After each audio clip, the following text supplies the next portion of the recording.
Hello friends, good morning. Welcome to our channel Target with Lallan Sharma.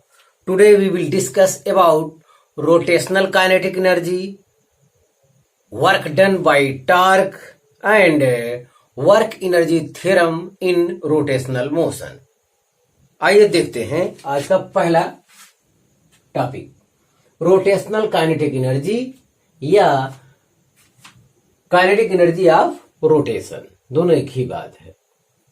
तो इससे पहले हम लोग पढ़ चुके हैं लीनियर काइनेटिक एनर्जी।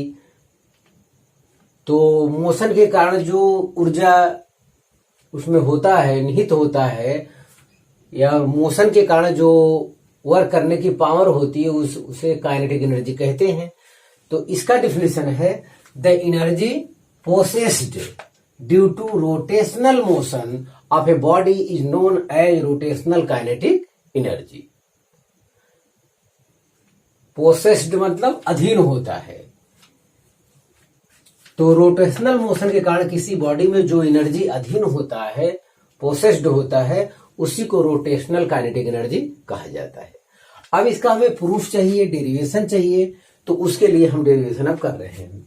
तो देखिए यहाँ एक बॉडी है, यहाँ एक फिक्स्ड पॉइंट है या एक्सिस ऑफ रोटेशन जिसे कहते हैं। इसी एक्सिस के अबाउट ये बॉडी रोटेट करेगा।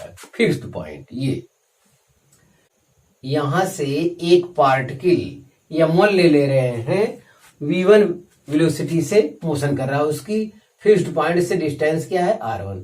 एक दूसरा पार्टिकल ले लेते हैं m2, इसकी फिक्स्ड पॉइंट से दूरी क्या है r2, और वो उसका वेलोसिटी v2 है। इसी प्रकार से nवां पार्टिकल, nth पार्टिकल ले लेते हैं, उसका मास है mn और उसकी दूरी है फिक्स्ड पॉइंट से rn, उसका वेलोसिटी है vn। तो इस एक्सिस के अबाउट पूरे बॉडी का काइनेटिक एनर्जी अलग अलग पार्टिकल की काइनेटिक एनर्जी के सम के बराबर होगा, क्योंकि काइनेटिक एनर्जी स्केलर क्वांटिटी है। तो यही कहना है। तो शुरुआत में ये मान के चलेंगे कि सपोज बॉडी जो है कई पार्टिकल से मिलकर बना है, जिनके मास m1, m2, m3 so on mn है। इनकी एक्सिस ऑफ रोटेशन से जो दूरी है वो r1, r2, r3 so on rn है। तो फिक्स इस एक्सिस के अबाउट इस बॉडी का kinetic energy, total kinetic energy अलग अलग पार्टिकल के काइनेटिक एनर्जी के सम के बराबर होगा। तो ये हो गया काइनेटिक एनर्जी टोटल, बराबर लिख सकते हैं k1 plus k2 plus so on kn। यहां लिखेंगे 1/2 m1 v1 square plus 1/2 m2 v2 square plus so on 1/2 mn vn square. इतना होगा। चूंकि हम रोटेशनल काइनेटिक एनर्जी पढ़ रहे हैं तो जाहिर है कि रोटेशनल वाला वेग हमें प्रयोग करना चाहिए।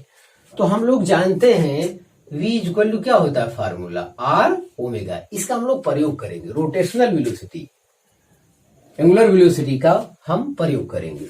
तो ध्यान दें, जैसे कोई बॉडी है, ये आपका पेन ही समझ लीजिए, ये फिक्स्ड है, ऐसे रोटेट कर रहा है इस एक्सिस के अबाउट। तो जितने पार्टिकल हैं सबका लीनियर वेलोसिटी अलग अलग होगा, लेकिन angular velocity, rate of change of displacement is called angular velocity. तो omega equal to d theta upon d t. क्योंकि एक फिक्स टाइम में यहां से यहां तक जितने पार्टिकल हैं सभी क्या कोण बनाएंगे, बराबर कोण बनाएंगे। Rate of change of angular displacement is called angular velocity. तो एंगुलर डिस्प्लेसमेंट एक फिक्स टाइम पे हमेशा क्या रहता है, सेम रहता है। तो एंगुलर वेलोसिटी ओमेगा प्रत्येक पार्टिकल का सेम रहेगा, जबकि लीनियर वेलोसिटी प्रत्येक पार्टिकल का अलग अलग रहेगा। ये चीज ध्यान देना यहाँ पे। तो यही यहाँ पे कंसेप्ट का प्रयोग करना है। तो चलिए करते हैं। तो 1/2 m1 v1 स्क्वायर का स्थान पे r1 ओमेगा का होल स्क्वायर लिखेंगे, प्लस 1/2 m2 v2 के स्थान पे लिखेंगे r2 ओमेगा होल स्क्वायर है, plus so on 1/2 mn vn के स्थान पे rn ओमेगा का होल स्क्वायर। तो ये हमारा आ रहा है 1/2 m1 r1 square omega square, 1/2 m2 r2 square omega square plus so on 1/2 mn rn square omega square.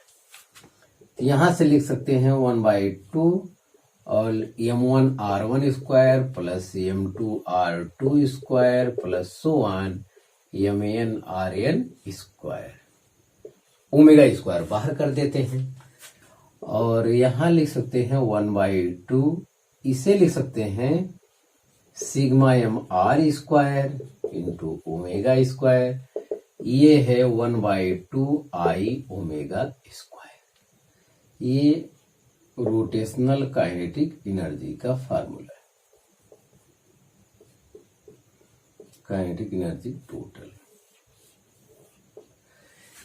ये फार्मूला तो पहले से ही जान लेना चाहिए। लीनियर काइनेटिक एनर्जी जो आपका होता है हाफ mv स्क्वायर होता है। एनालॉगी के आधार पे रोटेशनल काइनेटिक एनर्जी हो जाएगा 1/2, वहां लीनियर में m के जो m वर्क करता है वही रोटेशनल में I हो जाता है और यहाँ लीनियर वेलोसिटी के स्थान पे एंगुलर वेलोसिटी। तो एनालॉगी के आधार पर भी इस फार्मूले को हम लोग याद कर सकते थे, तो ध्यान दिया जाए। तो यहां से आया रोटेशनल काइनेटिक एनर्जी का फार्मूला हो गया और यहां से बोर्ड लेवल पर परिभाषा भी पूछा जाता था पहले, जब ये बुक जो है बोर्ड पे रहता था तो आई की परिभाषा, मोमेंट ऑफ इनर्शिया की परिभाषा दीजिए। तो ऐसा अगर है तो यहां से लिख सकते हैं I equal to 2 into kinetic energy upon omega square. If यहां से if omega equal to 1 then I equal to 2k।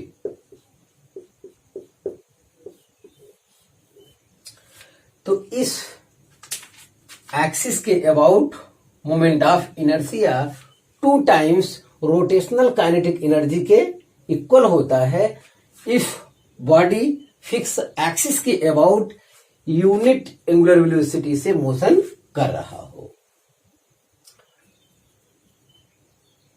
तो आप इसे कॉपी कर लीजिए।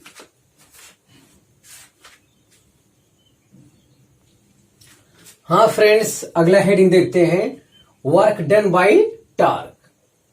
तो वर्क डन बाय टार्क का अध्ययन करने से पहले हम वर्क डन बाय फोर्स देखते हैं। वर्क डन बाय फोर्स वहां जो आया था W इक्वल टू FDS।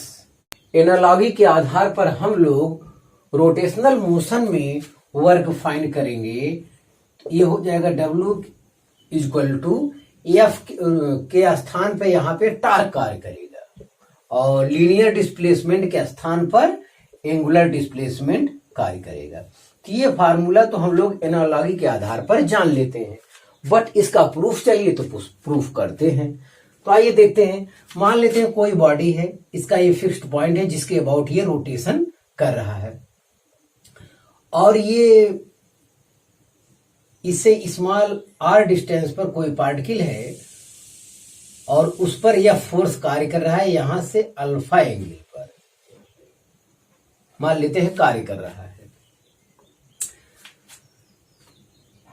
और ये छोटा सा डिस्प्लेसमेंट यहां से यहां तक गया तो ds लीनियर डिस्प्लेसमेंट हुआ और सेंटर पर जो एंगल बनाया वो d थीटा बनाया।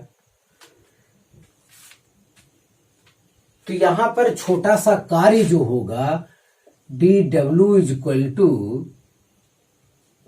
FDS cos alpha. W बराबर FS cos थीटा हम लोग जानते हैं। तो ये छोटा सा कार्य है, छोटे से कार्य के लिए फोर्स और छोटा सा लीनियर डिस्प्लेसमेंट और फोर्स और डिस्प्लेसमेंट के बीच एंगल कितना है अल्फा, शुरू में मानकर चलते हैं। तो ध्यान दिया जाए। अब यहां से देखते हैं F cos अल्फा को 1 में ले लेते हैं और यहां बचता है ds। तो एफ कास अल्फा है क्या चीज? तो अगर आपको यहां नहीं दिखाई पड़ता तो जूम करके वही चीज हम बड़े में यहां बना दिए हैं। तो देखिए ये अगर कास अल्फा है तो एफ कास अल्फा इस लाइन में आएगा, ये हो जाएगा एफ कास अल्फा, और इस लाइन में आएगा एफ साइन अल्फा। ये चीज है। ये अल्फा एंगल क्यों बनाए हैं? अल्फा एंगल बनाने से हमारा ये फायदा है, अगर डायरेक्ट हम एफ ही इसी दिशा में बना देते तभी कोई दिक्कत नहीं था, तो काश जीरो हो जाता, काश जीरो हो जाता केवल एफ लिया जाता। लेकिन अल्फा बनाने से क्या है, हमें पता चल गया कि हमें इसके परपेंडिकुलर वाला फोर्स चाहिए, इसके कंपोनेंट का परपेंडिकुलर, और ये वाला हमको बिल्कुल नहीं चाहिए। हाँ, तो यहां से एफ कास अल्फा डीएस हो गया। तो एफ कास अल्फा का स्थान पे लिख सकते हैं एफ परपेंडिकुलर, और डीएस के स्थान पे लिख सकते हैं, देखिए हम लोग जानते हैं D theta is equal to DS upon R होता है, तो डीएस के स्थान पर लिख सकते हैं आर डी थीटा, डीएस के स्थान पर लिख सकते हैं आर डी थीटा, डीएस के स्थान पे यहां से लिख सकते हैं आर डी थीटा। यस, तो यह परपेंडिकुलर, यहां से देखिए यह perpendicular into R D theta.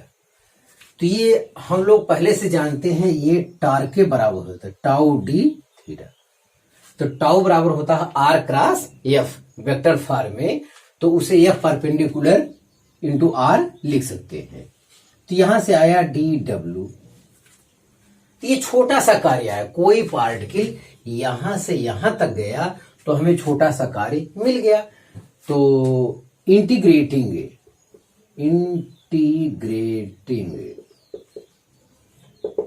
चलिए इंटीग्रेशन अगर करते हैं तो ये है डी डब्ल्यू, ये है टाउ डी थीटा। इंटीग्रेटिंग, अब छोटे एंगल डी थीटा के लिए ये था फार्मूला, अब किसी लिमिट लगाना चाहते हैं जैसे थीटा 1 से थीटा 2, कोई बात नहीं, ये डब्ल्यू बराबर हो जाएगा।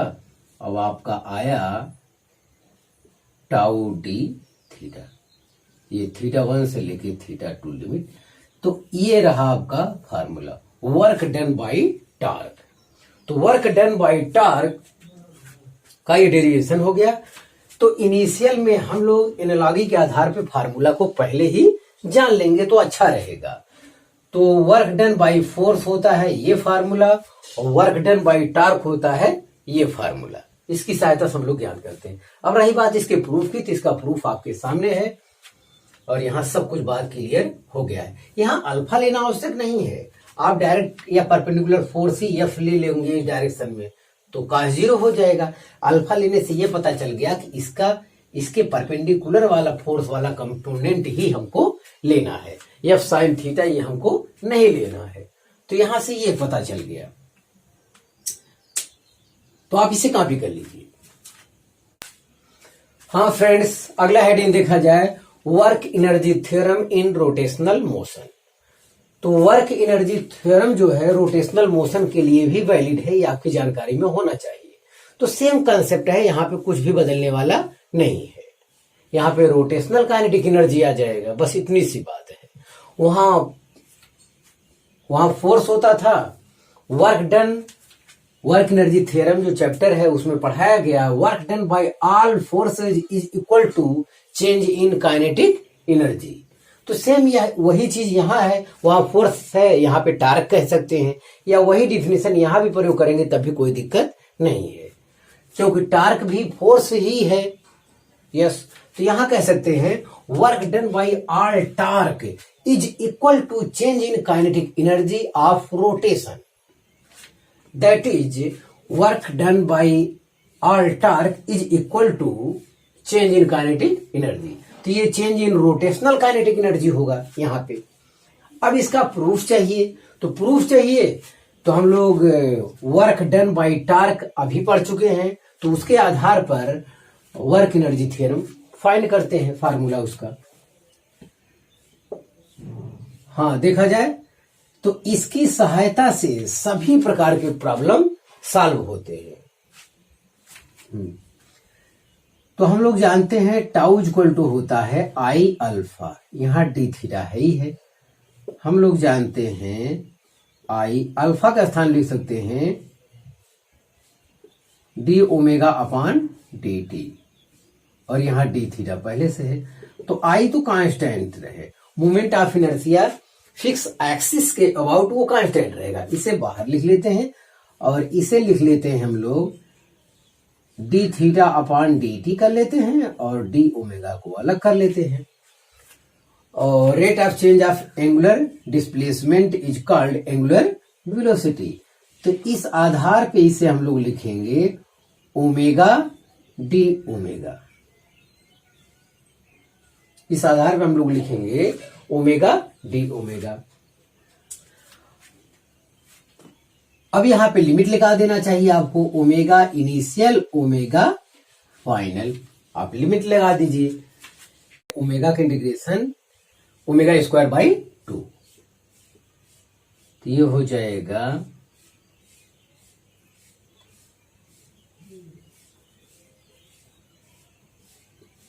आई, ये हो जाएगा ओमेगा स्क्वायर बाई 2। लिमिट लगाएंगे ओमेगा इनिशियल, ये ओमेगा फाइनल।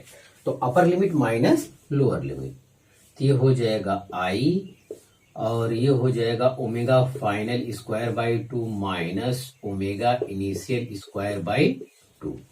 जब हम इसे अंदर ले जाएंगे तो ये हो जाएगा half I omega final square minus half I omega initial square. ये ओमेगा इक्वल टू आया, और यही क्या है, change in rotational kinetic energy के बराबर है। This is work energy theorem. तो इतना कॉन्सेप्ट यहां पे हमको देना था आपके लिए। एक कॉन्सेप्ट और जिस पर हमें न्यूमेरिकल सॉल्व करना है, कंजर्वेशन ऑफ मैकेनिकल एनर्जी, उसे थोड़ा समझ लिया जाए। हम लोग जानते हैं पहले से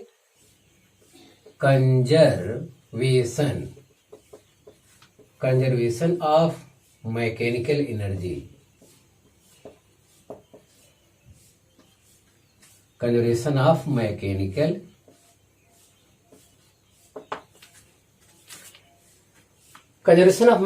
एनर्जी के तहत हम कंसेप्ट जानते हैं कि initial potential energy plus initial kinetic energy is equal to होता है final potential energy plus final kinetic energy. तो ये आपका रहा concept conservation of mechanical energy. अब इसकी कंडीशंस आपको जानना चाहिए। कंडीशंस में ये है कि कंजर्वेशन ऑफ मैकेनिकल एनर्जी केवल तब लागू होता है जब केवल कंजर्वेटिव फोर्स ही कार्य कर रहा हो। तो conservation of mechanical energy is valid when applied only conservative force.